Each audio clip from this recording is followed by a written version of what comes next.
Thanks so much for chatting with me today. JJ, how would you guys describe the sound of Overcoats? Um, well, I think it's definitely evolved over the years. But I would say at the core of what we do is vocal harmonies where kind of the whole feels greater than the sum of its parts. So no matter kind of what the sonic background is for the project we're working on, the thing that remains the same is these tight harmonies that kind of make us feel like we're singing with one voice. Beautifully said, my goodness. Can I, brought who I are, brought my A game this yeah, that's afternoon. just It's the sweater. I think it's the sweater. It's these shoulders. hold the bad. And who are some of your musical influences? Hmm. Well, when we started as a band, we were listening to a lot of electronic music.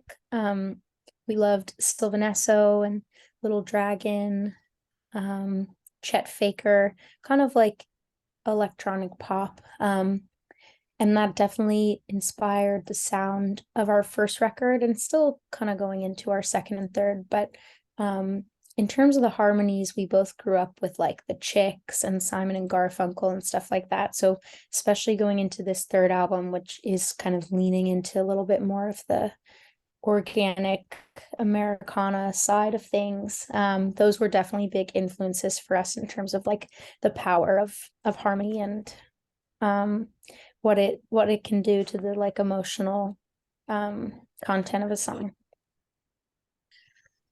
Talk about the story then behind your single Never Let You Go.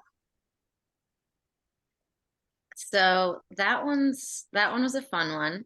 One of us, I can't say who, was going through a breakup at the time that we wrote that.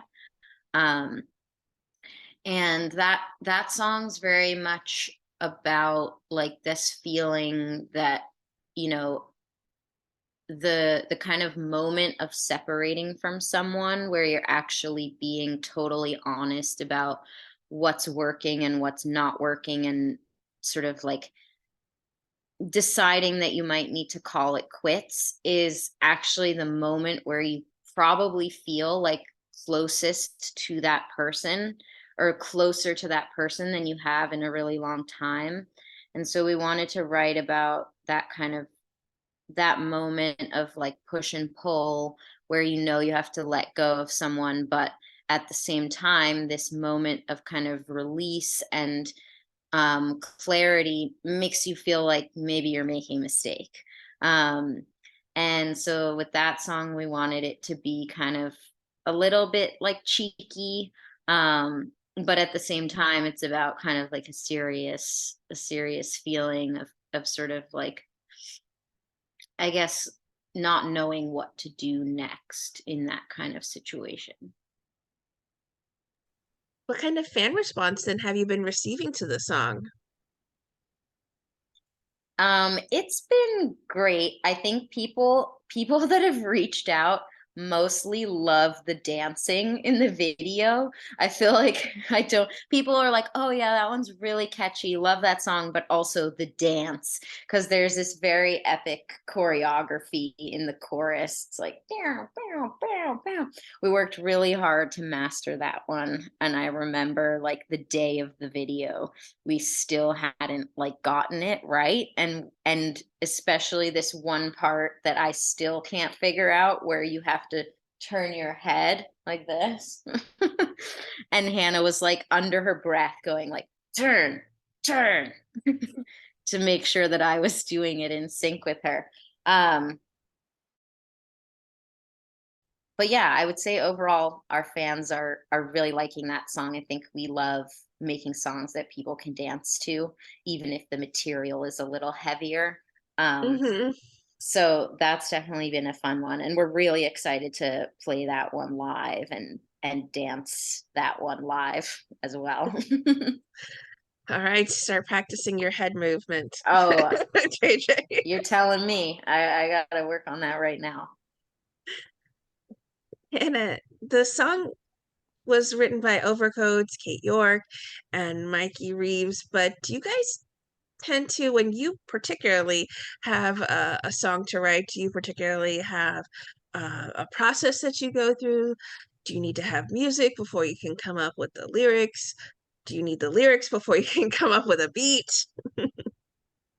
It really depends. We find it useful to be like, flexible in terms of the way we write. And I think limitation always breeds creativity. So like if you don't have music, trying to come up with a song is a bit different than, getting the instrumental and then the lyrics. It's all like different ways of writing. This one in particular, we knew we wanted to write something up tempo. Um, and so we started by just like really wanting to get a beat going. And Mikey, who was the like producer in the room of during the writing session, put together this beat, which is the kind of tom sound that you still hear in the song. It's like doon doon doon that starts the song. And it went from there basically. How much of a hand then do you all tend to have when it comes to the production side of the music you make? We have a lot of preferences and particularities, and um, I would say we have a pretty heavy hand in what the production sounds like in order to make it feel like something that's honest to like the way that we write and the way that we want the song to come out in the world. And I think that's very much why like finding the right partners to work with in the album process is really crucial. I feel like there's got to be a lot of overlap in terms of taste. um I think Mikey, who as Hannah mentioned was the producer in the room for a couple of sessions, we just really like had um a great kind of cohesion with the sounds that he was creating. He actually also did a lot of the like initial production for another song on the record that isn't out yet. And I think there's just kind of, yeah, like a resonance that you find with the people that you're working with.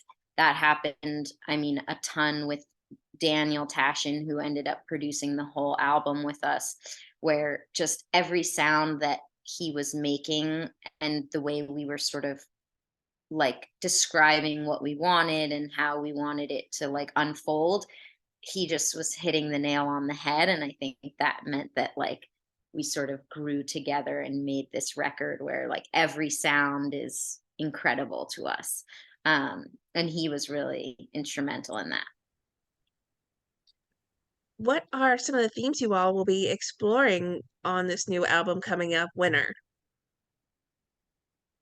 Definitely still a lot of breakup material. That tends to be on all of our albums because it's kind of the way that we get some therapy from that is writing songs about it. Um, there's also going to be a lot about failure, um, and how to comprehend failure and how to move forward from failure. I think that's kind of the main thing we were thinking about when writing this album.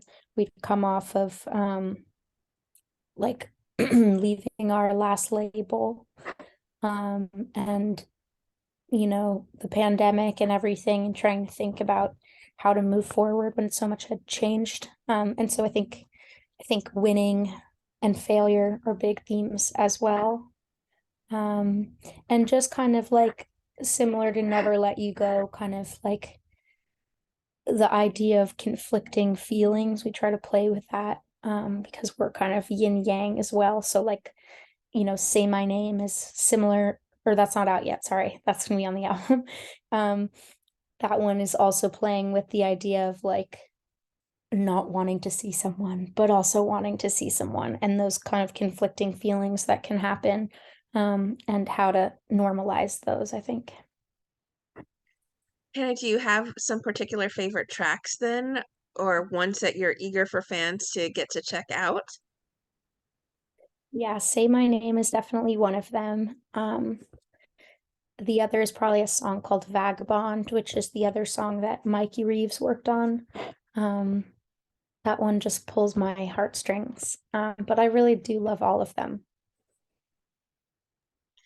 JJ, were there some particular songs on the album that maybe challenged you guys creatively, or maybe even just hold a special place in your heart in particular? Yeah, that's a great question. I think there's this thing, I don't know if it's actually like a term in for other artists as well, but we call it demoitis, where once you've made a demo of a song that's not the final version, you become so attached to it that it's really hard to then go into the studio and be open to changing it for the better. And I feel like for me, that was one of the hardest things creatively, was to know when to trust the instinct of demoitis versus to let go of just like that comfort of something. And I think for a couple of the songs on the record, um, there was a lot of kind of pressure to make them faster, um, so that they were more like, upbeat and driving.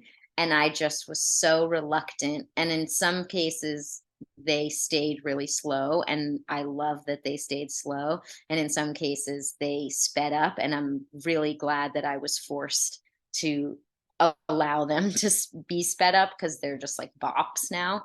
um but I think, yeah, that's always a challenge for me creatively, is to know like when to let go of really stubborn kind of rhythms and patterns, and when to like really fight for them to stay that way. Demoitis coming to Merriam-Webster next year. Yeah, I hope it does. What do you hope then JJ lingers with people when they explore Winter? um I think similar to what Hannah said, like I think everyone in the past few years has probably had challenges similar, harder, like than what we've gone through. And of course, globally, we've all experienced a pandemic. So besides, leaving your label and having to cancel all your tours, everyone's been through it.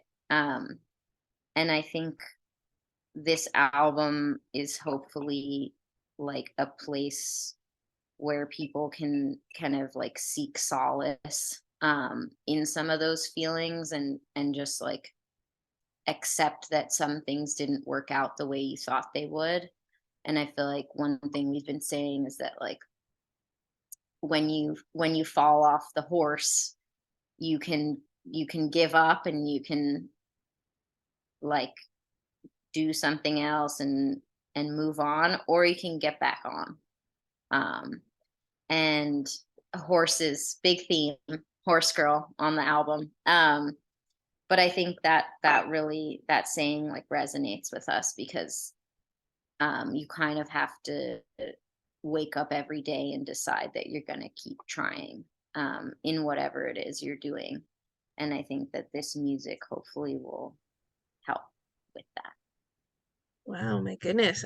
I'm I'm looking forward to exploring the album now here as a whole. My goodness. Uh-oh, JJ I've JJ had really quite a bigged it pitch. up. My Yeah. goodness. Quite a pitch there, JJ. My I goodness. hope it doesn't disappoint. No, no, no. I have complete confidence as an Overcoats fan. Um, Hannah, are there some artists you guys would love to collaborate with on a song in the future? Zillions. Collaboration is really exciting to us. We used to like not do it at all. Our first album was like we didn't let anyone into the studio with us. And then we ended up making an EP of collaborations in 2021, I think, with some friends. the band Tennis, Middle Kids, Lawrence Rothman, a few others, and that was so much fun. So we definitely want to do more of that. Trying to think who would be on the wish list. Um, we love Waxahachie. Be nice to do something with her. Just anything that really adds more harmonies to the mix. Balin, um, Coldplay. Um, who else? JJ, The do you have any? Chicks, the Chicks. Yeah, obviously the Chicks. Um, Feist. Oh, yeah. It's a good one. Um, yeah, those are to start. Those are good. All just to start. Just those are just 2023 list. JJ, what would you guys like to say to everyone who are fans and supporters of the wonderful music you guys make as Overcoats? We wouldn't be here without you. Um, our fans are what make this all possible, and kind of the reason we do this, or the reason we release the music. Um, and our fans have been so supportive over the years.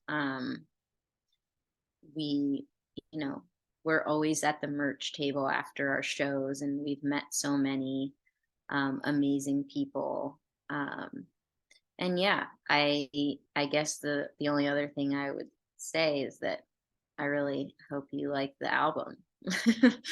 um, yeah. Well, my fingers are crossed that there's going to be a tour coming up to tie into this new album. Any chance for that, Hannah? Yes, we are going on tour in April, um, all over the US and Canada. So take a look at our tour schedule and hopefully we'll see you on the road.